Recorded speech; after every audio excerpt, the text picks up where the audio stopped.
네.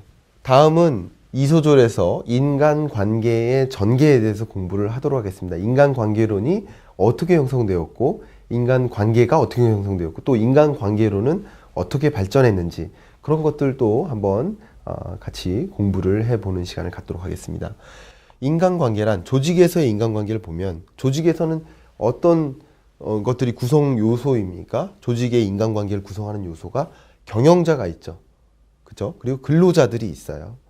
작업 환경이 있어요. 이것은 아까 말씀드린 인간의 세 가지 덕목 중에 하나인 공간에 해당되는 거죠. 그렇죠? 그리고 작업 집단과의 관계가 있어요. 무슨 팀이 있고 무슨 실, 무슨 부서 이런 것들이 있죠. 이런 것들이 조직에서의 인간관계를 구성하는 요소입니다. 직장 생활의 질은 종업원이 느끼는 삶의 결과예요. 그렇기 때문에 삶의 만족감뿐만 아니라 종업원의 생산성에도 영향을 미치죠. 그래서 일에 대한 만족도, 직무 만족도라고 하죠. 직무 만족도가 높아지면 종업원의 업무 성과가 높아져요.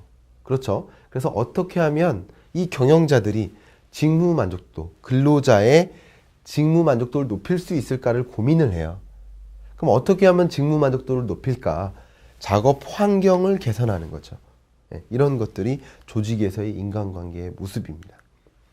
작업 조건을 한번 볼까요? 직무 만족도를 높이기 위하면 작업 조건을 좀 더 개선해야 될 텐데 대표적인 게 뭐가 있습니까?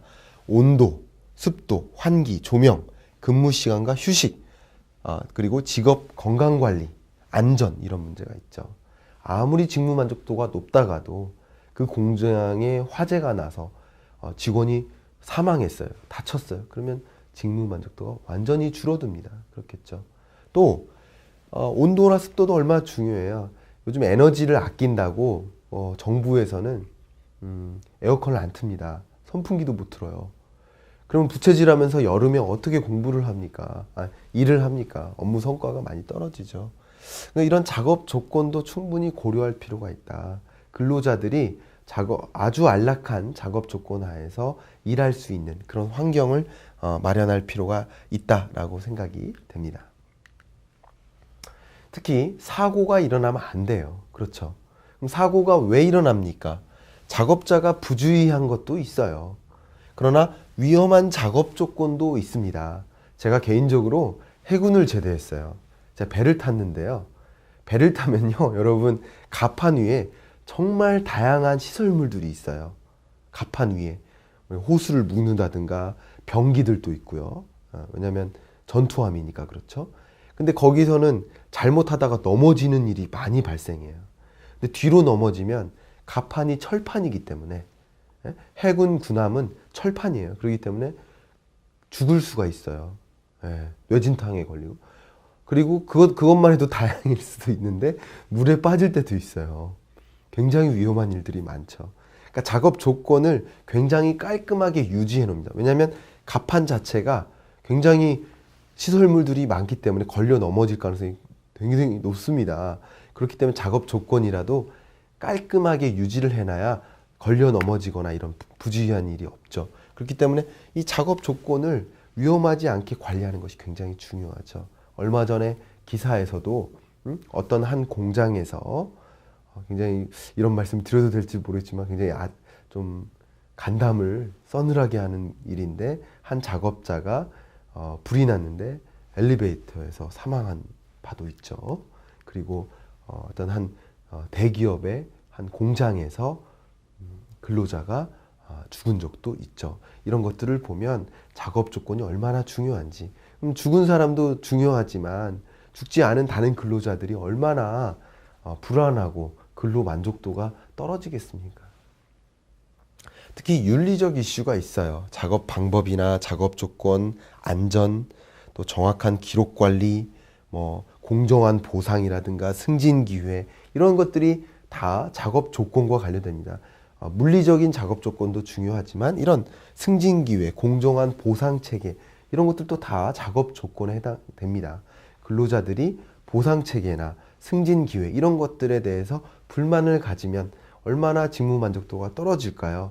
여러분들도 이 수업을 듣고 계신 여러분들도 몇몇 분들은 또 현재 직장에서 일을 하고 계신 분들도 있는데 충분히 이런 것들을 느끼실 수 있을 거라고 생각이 됩니다. 이런 것들도 다 작업 조건인데요. 특히 인간관계론을 공부하면서 나중에는 인사관리 부분도 있습니다. 인사관리를 공부할 텐데 이런 것들을 어떻게 관리하는지 그런 부분까지 응용해서 공부를 하도록 하겠습니다.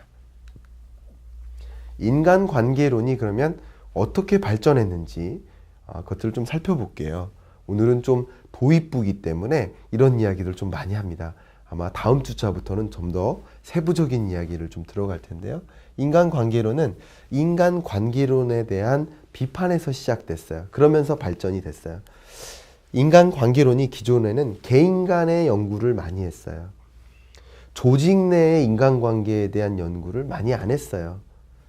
인간관계에 대한 연구가 좀 더 심리학적인 연구였죠. 근데 조직 목표의 효율적인 달성이나 이런 것들에 대한 연구가 소홀해지면서 좀 더 조직에서의 인간관계 이런 쪽으로 인간관계론이 발전했습니다.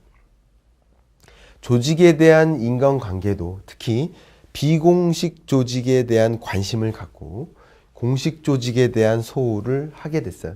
자, 공식 조직과 비공식 조직은 무엇인지는 이후에 또 공부를 할 것입니다. 그리고 경제적 보상의 효과를 경시하고 노동조합 역할을 무시하면서 인간관계론이 이제 비판을 하게 된 거죠. 비판하게 되면서 인간관계론이 발전하게 된 겁니다. 특히 행동과학과 인간관계가 형성이 되었는데요. 직무 설계에 있어서 행동과학적 접근이 시작된 겁니다. 프로세스 차트가 있는데요. 예를 들면 작업자의 동작이나 자재의 흐름 이런 것에 집중하면서 한 작업의 전반적인 순서를 검토하기 위해서 프로세스 차트를 이용했어요.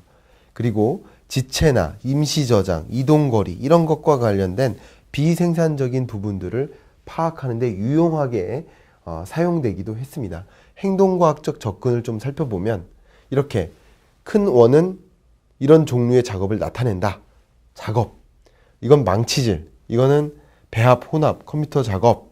이렇게 기호를 이용했어요. 이건 운반을 나타내는 표시고 또 수레를 사용한 자재 이동, 컨베이어 벨트를 이용한 자재 이동, 사람에 의한 운반 이런 식으로 이런 어떤 플로우 차트를 이용했고요. 저장과 관련된 거 이거 자체를 여러분이 암기하실 필요는 없습니다.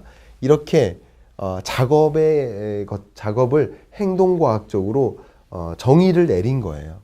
그러면서 검사는 또 이런 식으로 표시를 해놨어요. 이 얘기는 뭐냐면 인간관계, 특히 조직 내에서 인간관계를 조정하는 데 있어서 인간관계가 특히 이런 사람이 하나의 기계 부속품화되는 과정을 이야기하는 겁니다. 그러면서 행동과학에 대한 비판이 또 시작됐고요. 그 이후에 호손의 연구라는 것이 있었어요. 여러분 기억을 하시면 좋겠습니다만 호손의 인간관계에 대한 연구가 시작됐어요. 다시 말하면 인간이 이렇게 예를 들어서 컨베이어 벨트가 지나가요. 그러면 어떤 연구까지 했냐면 행동과학에서는 이 컨베이어 벨트가 여기에 위치하는 게 좋을까 여기에 위치하는 게 좋을까 높이를 그럼 여기는 팔의 각도가 이렇게 되니까 1시간에 2개의 제품을 조립해. 근데 이렇게 낮춰놓으니까 1시간에 3개의 제품을 조립해.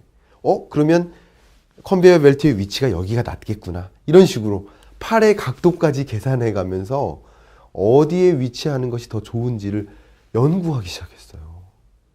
그런 식의 연구를 했어요. 그래서 그런 비판도 또 생기면서 최근에는 어떤 연구가 더 중요시 됐냐면 작업자의 근로 조건을 개선하는 거에 더 집중했어요. 이것이 문제가 아니라 조명이나 온도나 작업 조건이나 또 보상 체계 이런 것을 통해서 직무 만족도를 높일 때 인간이 더 업무 성과를 더 내는구나. 팔의 각도를 계산하는 것뿐만이 아니라 그런 식의 생각이 제기됐습니다. 예. 그러한 연구가 또 발전하기 시작했어요. 그래서 인간관계에 대한 특히 경영학적 접근이 이렇게 전개가 되어 왔습니다. 이런 여러 가지 기존 인간관계론에 대한 비판에서 인간관계론이 더 발전해 왔다. 이렇게 생각하시면 좋을 것 같습니다. 이상으로 1주차 1강 학습을 마쳤는데 여러분 어떻습니까? 굉장히 좀 딱딱한 이야기들이 많았죠. 오늘은 인간관계론의 전반적인 큰 숲을 보는 그런 한 강의였기 때문에 좀 그런 내용들이 많았고, 아마도 다음 1주차 2강부터는 조금 더 직접적인 이야기, 세부적인 이야기, 조금 더 재밌는 이야기를 많이 나눌 수 있을 것이라고 기대하셔도 좋을 것 같습니다. 자, 1강 수업은 여기서 마무리하도록 하겠습니다. 여러분 감사합니다.